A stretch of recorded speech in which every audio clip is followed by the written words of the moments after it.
Good morning, everyone. I'm really happy to be here with you today.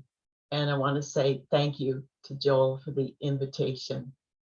I hope that you and all your Sangha members are well, that your family and friends, your neighbors are staying well during this challenging time we continue to live through. Let's just take a minute to be with the enormity of the times we're living in, with all of the suffering and hardships throughout the world, the war in Ukraine, the ongoing pandemic, the loss it's brought to so many, the drought and the fire season here in our beautiful state that's approaching as we move into summer, and climate change is bringing impermanence clearly to the forefront everywhere with all the uncertainties we face.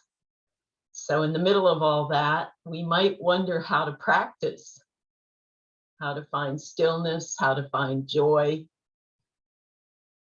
right in the middle of chaos, divisions, violence. We might even sometimes wonder if practice matters, or look at signs of how it matters. Certainly, we're all here because we have great faith in this practice. We've taken up this practice. We've dedicated ourselves to this practice. We vow to practice together. And we're ever so fortunate to have the opportunity to practice together in this way in these times. Last week, I was on spring break, and my husband and I went to Mendocino for a few days. We parked the car and stayed in town and never drove at all while we were there. We just walked and walked and walked, and it was, just wonderful to be on all that beauty, all that quiet. And on the last morning, we were out on the bluffs adjacent to the town, and I began to see groups of seals, maybe 5, 6, 7 in a group, swimming north together. We sat down on the rocks to watch, and over a period of about 2 hours, I counted 30 groups of seals in that same formation, 5 or 6 or 7 of them, swimming together, swimming north. The thought came to mind, oh, continuous practice. That's what it's all about. That's what they're out there doing. They don't ponder what to do, they just swim, right? That's their practice, their migration, the great swimming migration. They're wired to swim. Right in the middle of all the problems in the world, they're just following their unique life practice continuously. I found it so inspiring, thrilling, actually. It made me think of something our founder and former abbot at Berkeley Zen Center, Sojun Mel Weitsman, used to say. He used to say, the whole world is doing Zazen.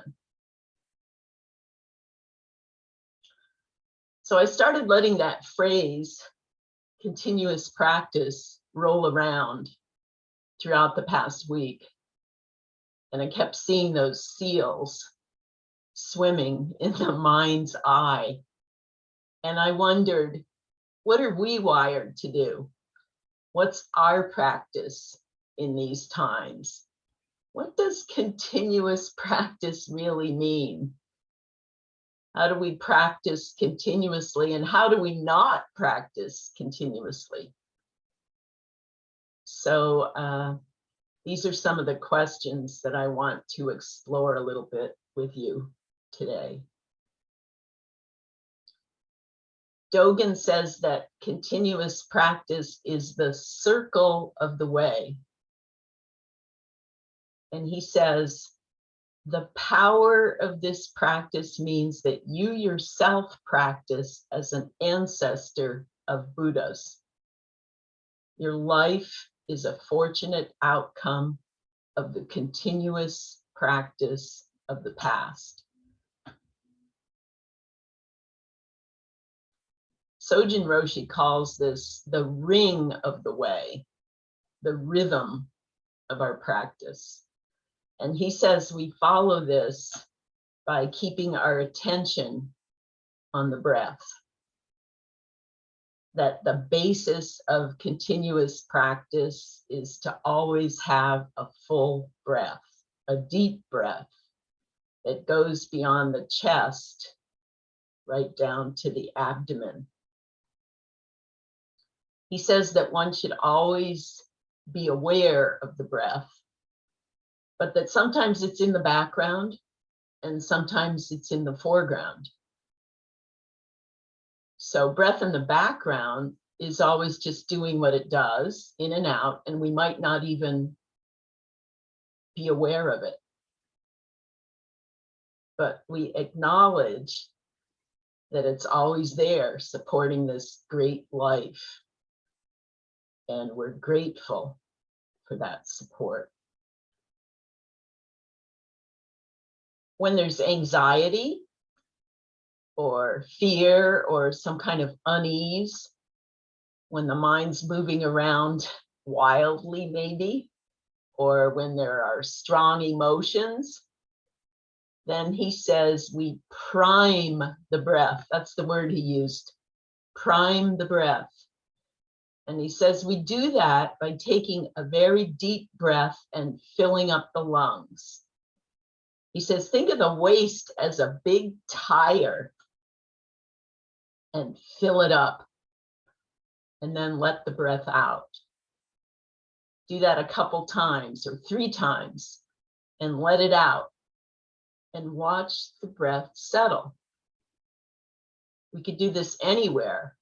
Just take a pause to prime the breath because it calms us. He says what saves us is the breath. One breath at a time. So sometimes we find ourselves in a difficult situation. Could be on the cushion or off the cushion. And the thought really comes, we can't stay and we can't leave. Once we take up this practice, we realize we can't stay and we can't leave. So what do? Right? One breath at a time. Our whole body, mind focused on one breath at a time. This is basic Zen practice. So when the pandemic started, at our college, we were online 100% for 3 full semesters. And almost immediately, we were bombarded with all of these workshops, webinars, conferences, all online on how to become an effective online teacher. Kind of overload of information. And teachers started asking for what became known as wellness workshops, just yearning for some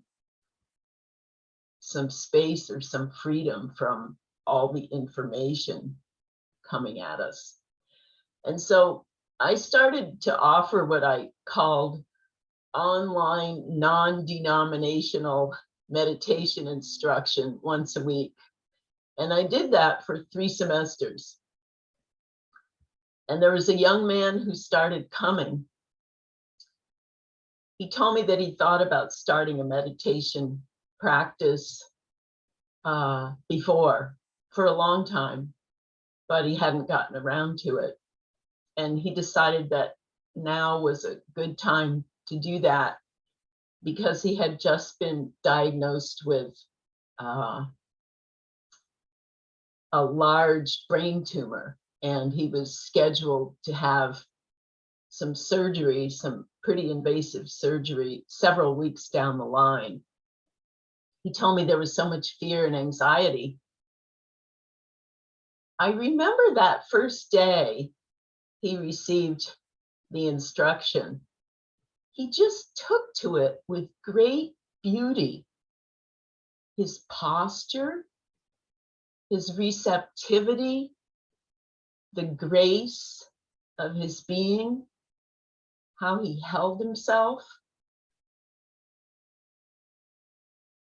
We may think that we come to practice through some particular hardship, some difficulty in our life, but Sojun Roshi said that actually we come to practice because we want to express the self,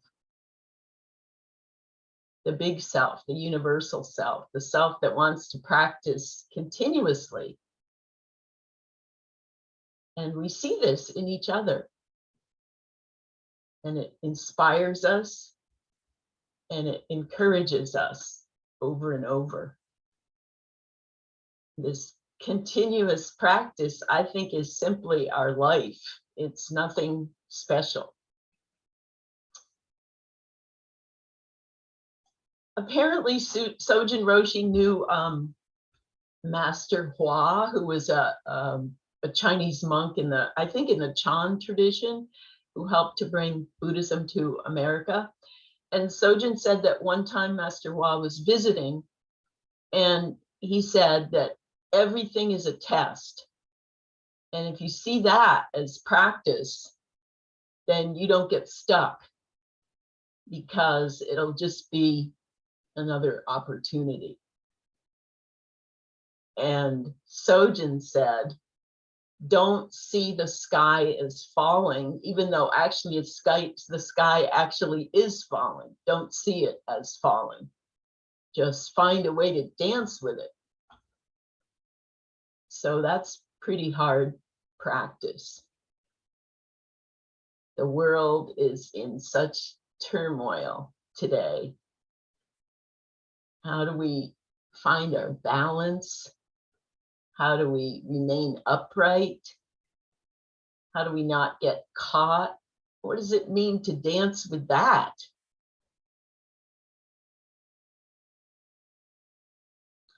The secret is to be one with our activity and the breath. I remember Sojun once told us that there were raging emotions pulsing through him often at the state of the world. Those were his words, raging emotions pulsing through him. You know, I was kind of surprised at first, and then I thought, yeah, why not? But he said, I can still be grounded in practice. And if we do that,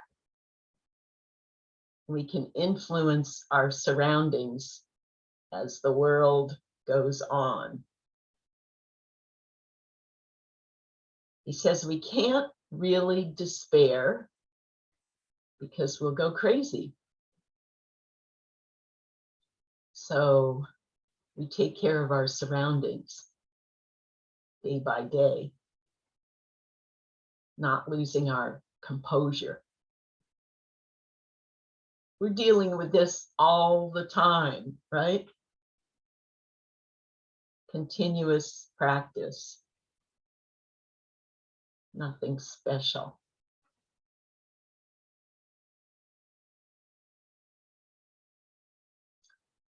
Little by little, we experience practice becoming easier when we do this.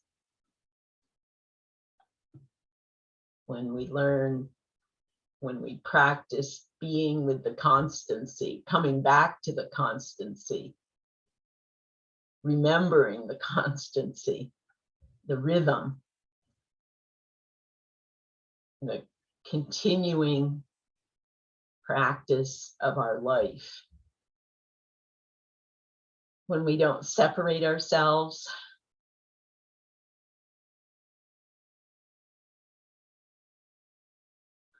how do we actually maintain our presence of mind in every situation and not get caught.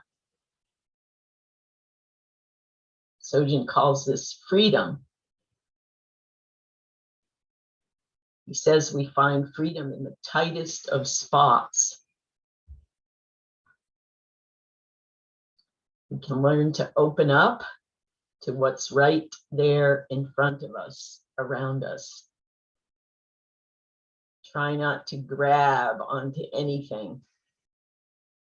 No space or distance between ourselves and our activity, just like those seals with the water, the air, the movement, the swimming, navigating the space in unison. You know, they were so close, the six of them together, but never bumping into each other in that group. It's all one.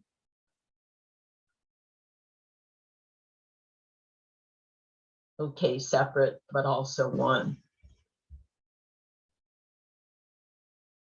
Everything's communicating with those seals, saying something to them. So they learn to listen and to relate to all of it, stroke by stroke. If they don't, if we don't, then the situation can take over and not really work very harmoniously.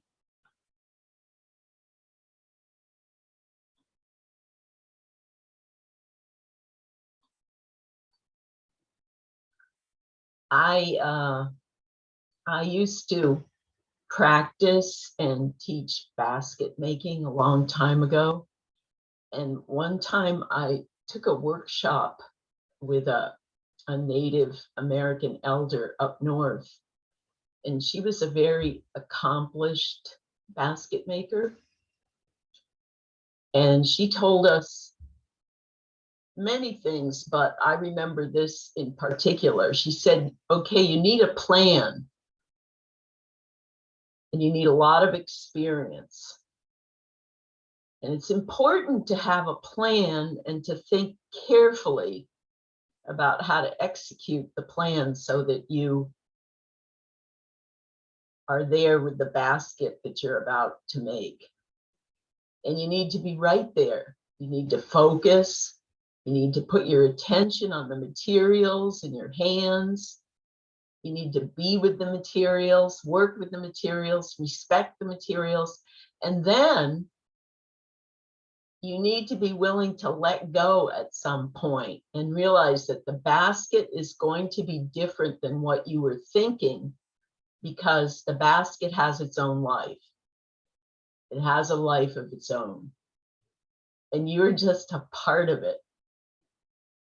And if you fight that, if you don't listen to the materials, if you don't listen to the basket, the situation will take over and you're going to have a mess.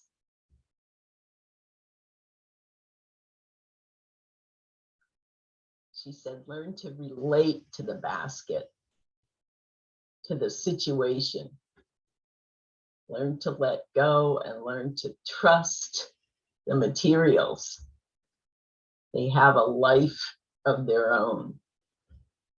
And you'll be amazed at what might happen.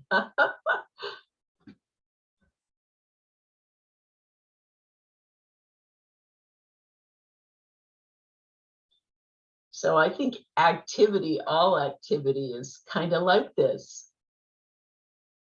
Continuous practice, right? No gap, no separation, letting go of our ideas, letting go of our control. Suzuki Roshi said, don't be selfish. Approach each thing as if you have no idea what it is. Pretty hard to do. But Zen practice emphasizes this continuous practice, right? We hear that. I want to read you something that Suzuki Roshi said. He says, constancy is our continuous practice. we should always live in the dark, empty sky, because the sky is always the sky. Even though clouds and lightning come, the sky is not disturbed. Even if the flashing of enlightenment comes, our practice forgets all about it. Then it's ready for another enlightenment.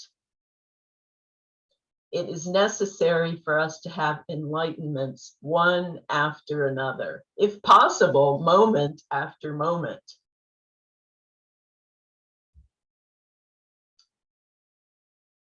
So he's talking here about enlightened activity.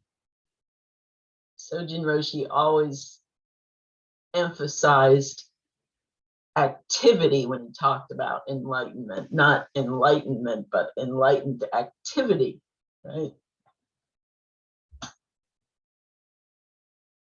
The stuff of our ordinary lives, activity after activity, right? Being right here in those activities, one right after the next.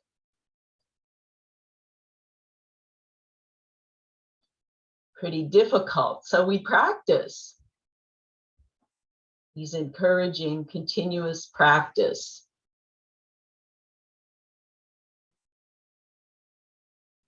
He's encouraging us to let go of everything, even our ideas about enlightenment, maybe especially our ideas about enlightenment. Keep swimming. Keep being in the next wave, the present wave. That's where we can discover ordinary mind, right? A mind that's always fresh or new or flexible. Always available to how circumstances are changing. Embracing impermanence in real ways, not fixed, right? It's how we learn to let go. It's how we learn to go beyond pain. It's how we learn to be less self-centered and more relational, inclusive. Takes a long time to understand this in our bones. So it's why we have to practice with complete devotion and effort, right?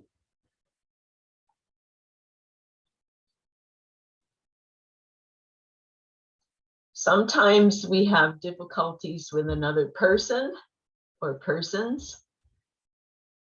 We have preconceived ideas that get right in the way of meeting a person, right where she is, right where he is. Sometimes we think we know who a person is,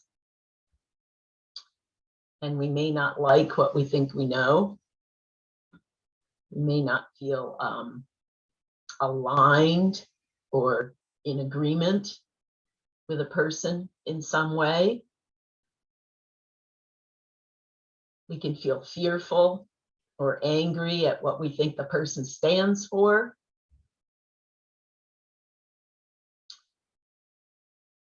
We're living in a time of great division between people. It can prevent us from being open to the person and maybe even interrupt our continuous practice. My father lived to until he was 95, and I brought him here the last 2 years of his life.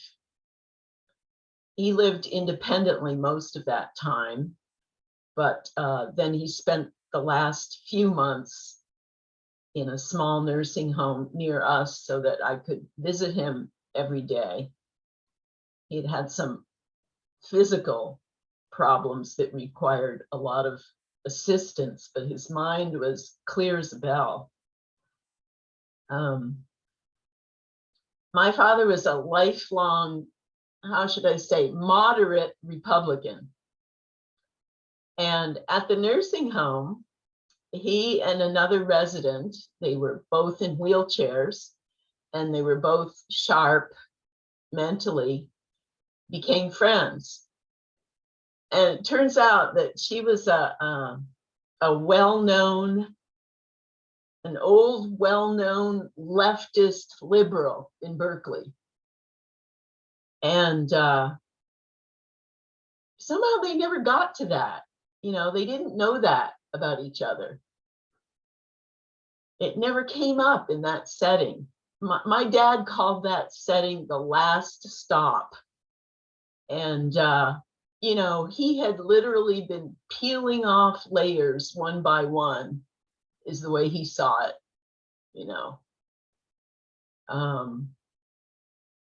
Ready for death and quite alive as well. And one day that woman came to me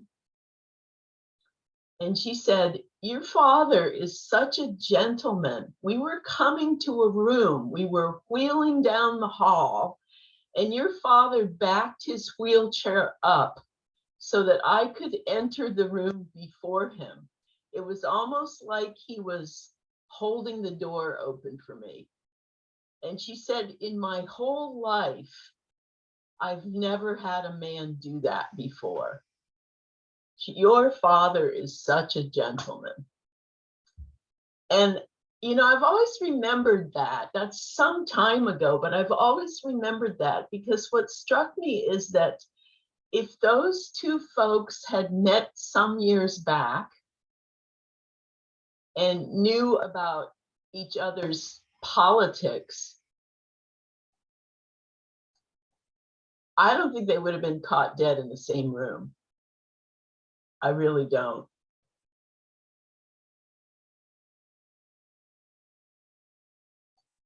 Instead, they met each other, you know, where they were, right at the end of their lives. They were open, they were flexible, they laughed together, upright in their wheelchairs, enjoying each other's company. Continuous practice.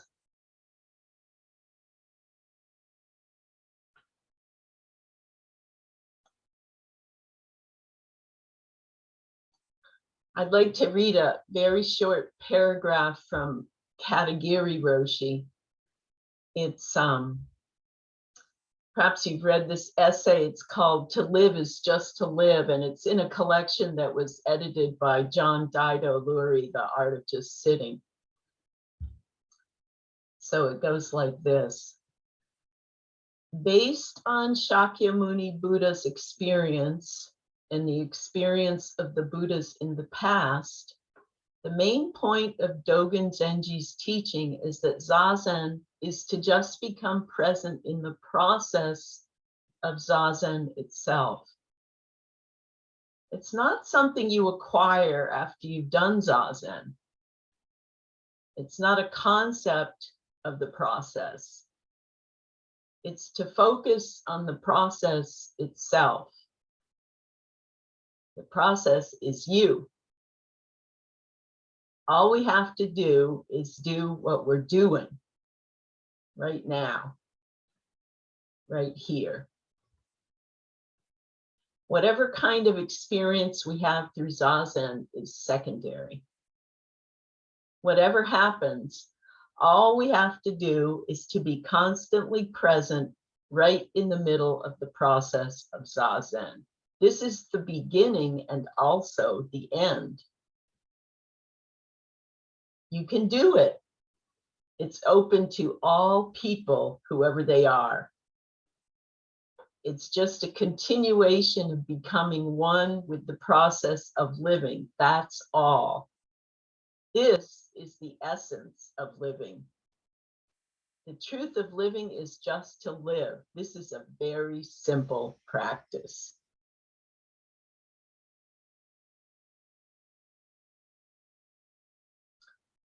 So I'm thinking that perhaps our practice is like art. It's the art of practicing the life we have. Being right here with what we have right now. Immersing ourselves in our life.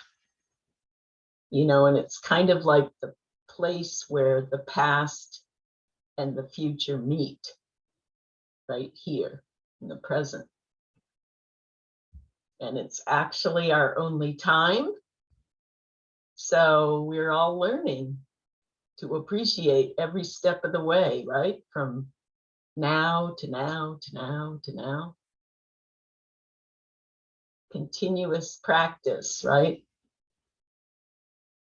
Just like those seals up on the coast, swimming north, migrating. Living the continuous practice life of a seal while we're living the continuous practice life of a person here in all the places where we are on the screen and in our homes and everywhere, right? So that's what I have to say about continuous practice, and I'm really interested to hear what you have to say about continuous practice, what your experience with it. And it's my understanding, Joel, that we have some time to chat and share that, right? Yes, absolutely. Thank you. Thank you all so much.